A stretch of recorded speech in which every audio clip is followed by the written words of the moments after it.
The year was 1940. Britain stood alone against the storm.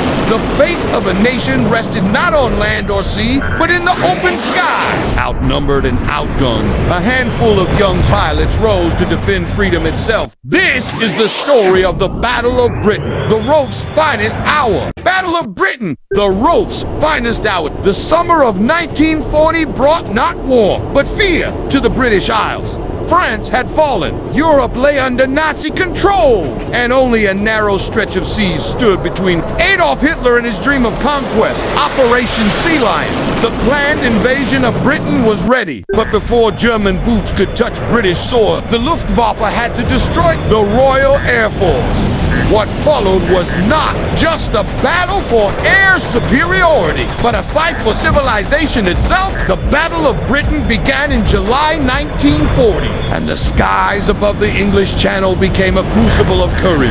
The Luftwaffe outnumbered the RAF nearly 3-1, over 2,500 aircraft against just 700 British fighters. Yet the British had something the Germans didn't: home advantage, radar, and an unbreakable spirit. At the heart of the defense stood the Supermarine Spitfire and the Hawker Hurricane Sleep, symbols of British engineering and determination. The Hurricane bore the brunt of combat, intercepting bombers with rugged efficiency, while the Spitfire's agility made it the match for any German Messerschmitt Bf-109 together. These aircraft formed a perfect duet of defense, speed and endurance, grace and grit. The Luftwaffe's initial strategy targeted shipping convoys and radar stations, but Britain's network of radar towers, part of the pioneering chain home system, proved a silent guardian. It gave the RAF precious minutes of warning before each attack, allowing pilots, the famed few, to be scrambled just in time to meet the enemy. One of those pilots was Squadron Leader Douglas Bader, a double amputee who refused to let his disability ground him. He became one of the RAF's most respected aces, his iron will symbolizing the resolve of an entire nation. His words summed up the spirit of the time. Rules are for the obedience of fools and the guidance of wise men.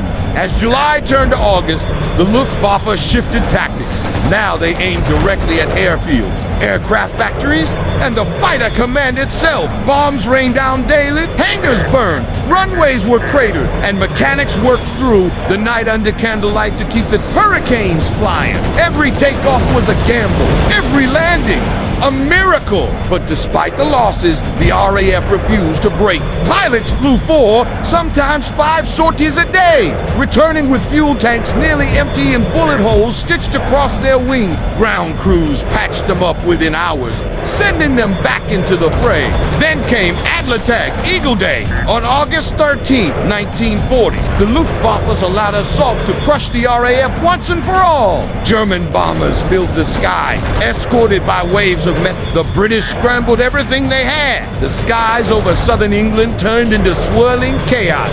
Dogfights so close that pilots could see the enemy's eyes. In one engagement near Dover, Flight Lieutenant James Nicholson was hit, his cockpit ablaze. Instead of bailing out, he stayed in his burning plane to shoot down the enemy aircraft that had attacked him. He survived barely and became the only fighter, command pilot to receive the Victoria Cross. His act embodied the RAF's defiance.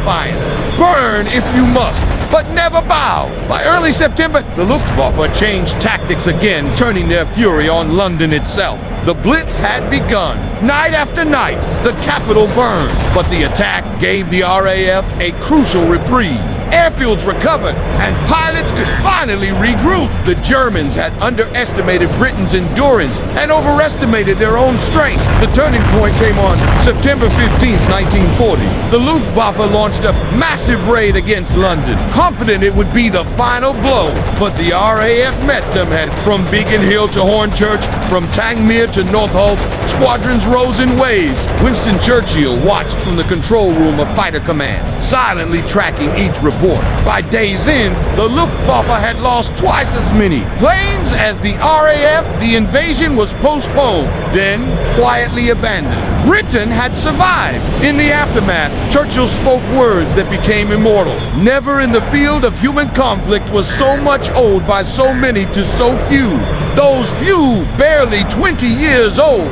from across Britain and the Commonwealth had held the line when the world seemed lost. Their victory was not just military, but moral. It proved that even in the darkest hour, courage and unity could defy tyranny. As autumn settled, the skies over Britain cleared. The Luftwaffe turned east toward Russia, leaving behind the ruins of their ambition. Britain stood battered, but unbroken, a beacon of hope to a world in flames. The Battle of Britain was more than a fight for air supremacy. It was the moment when freedom itself took flight. Carried on the wings of the brave, the skies fell silent, but Britain still burned beneath the bombs.